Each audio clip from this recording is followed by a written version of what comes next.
What's going on, my fellow Kino Lords? Today I want to talk about one of the most iconic movie scenes in the disturbing film lore canon, which is the spaghetti scene in Gummo directed by Harmony Korine.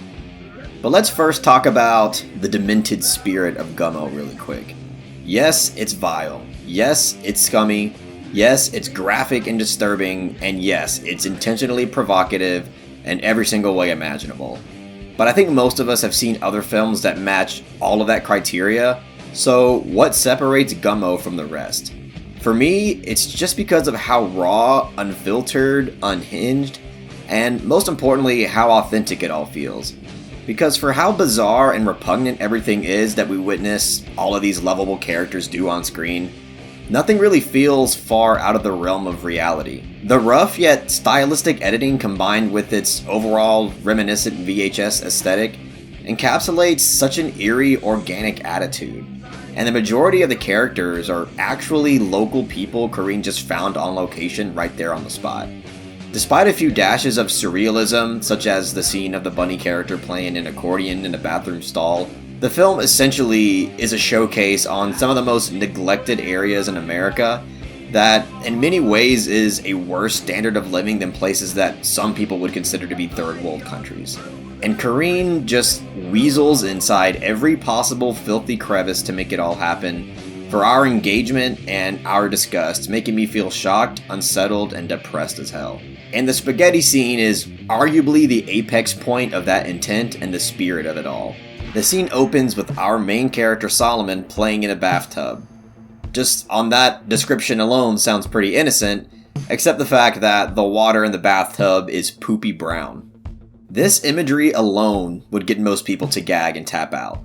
But I think the purpose of the scene in general is to remind the audience that these are children.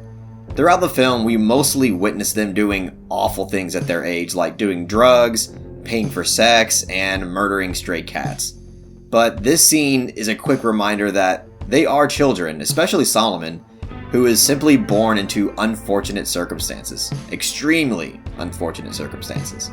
He's robbed of an appropriate environment that allows him to be a child. But of course, we can't even relax with an innocent scene like this because of how filthy the water is. Spaghetti.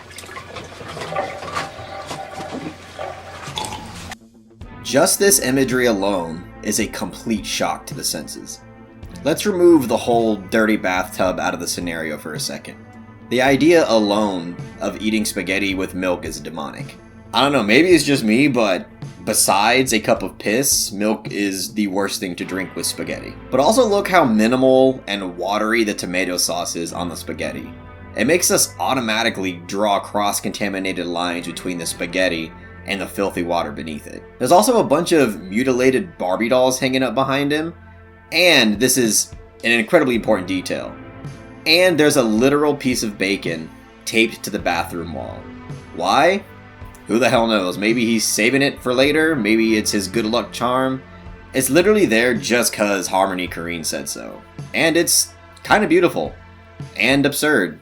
It's beautifully absurd. The aesthetic of this entire scene in general is quite magnificent.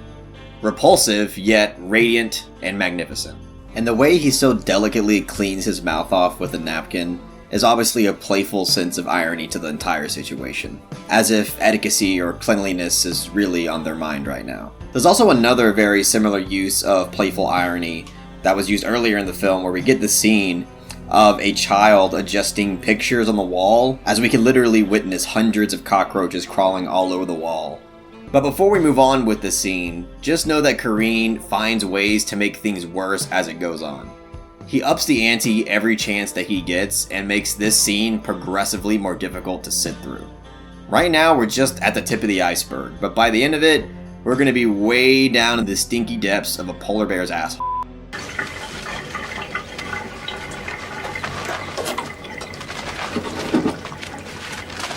Scrubbing his hair with shampoo while he's eating spaghetti in a bathtub filled with poop water is the 7th layer in cross-contamination hell. Especially the way that she's flinging her hairy shampoo-covered hands all over the place, and at times right in front of the spaghetti. It's simply ungodly.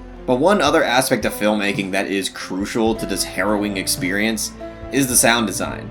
The sound of her hand scrubbing the shampoo into his hair, as we also hear the mushy sounds of him chewing the spaghetti in his mouth, and then us also hearing him slurping the milk, and the slushing around of the filthy poop water beneath him, is the Antichrist of ASMR. Just looking at it and hearing it is giving me hepatitis. And the sound design is also something that progressively gets more aggressive and difficult to sit through as the scene goes along.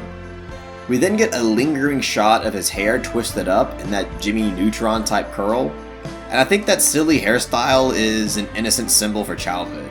As the shot lingers, we see his hair slowly weaken and unravel. Personally, I read into it as representing the innocence of his childhood, which is weak and flaccid. To compare and contrast, take the character of Alfalfa from the Little Rascals for instance. He's iconic for that similar silly looking hairstyle, but his hair stands tall and confident because his innocence and childlike energy is very much intact, as opposed to Solomon's, which is weakening and vanishing by the second. I'm probably reading way too much into it, but it's fun to do it nevertheless. Kareen probably just liked the shot and just didn't want to let go from it. The next scene is his mother answering the door to two African American kids who are selling chocolate bars for a cancer charity. Whether or not it's actually for a cancer charity is up for debate.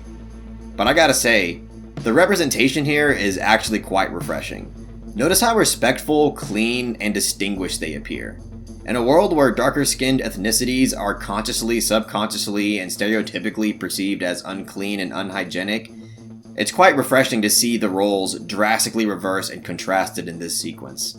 Now this next portion truly shocked me and took me so much by surprise that I yelped out loud. Some dessert.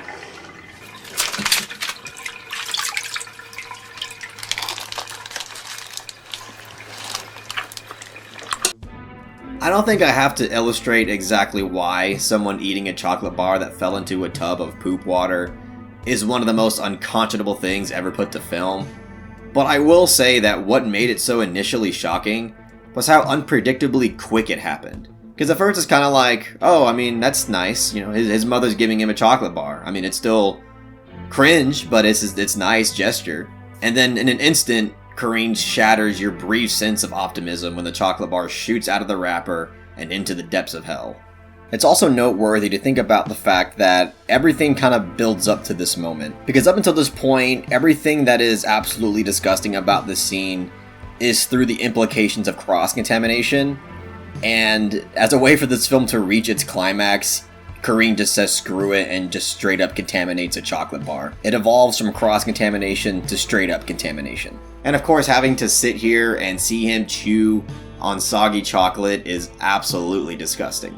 For me personally, it is the most difficult part of the entire scene. But I understand that we all have our own icks, so I am quite curious to know what y'all found to be the most difficult part of the entire sequence. So let me know in the comments section which part that is, and also feel free to share your thoughts on the film in general, and on the scene in general, or maybe tap into some insight that I wasn't able to give you all in this video. And also feel free to comment recommendations of certain scenes in films that you'd like to hear me break down and analyze. I have a nice handful that I'm already planning to do, but it's always good to get more recommendations. Anyways, that's all I gotta say about the spaghetti scene in Gummo. If you really enjoyed this video, please give it a thumbs up and share it amongst your friends. And don't forget to subscribe to the channel to be updated on more film-related content.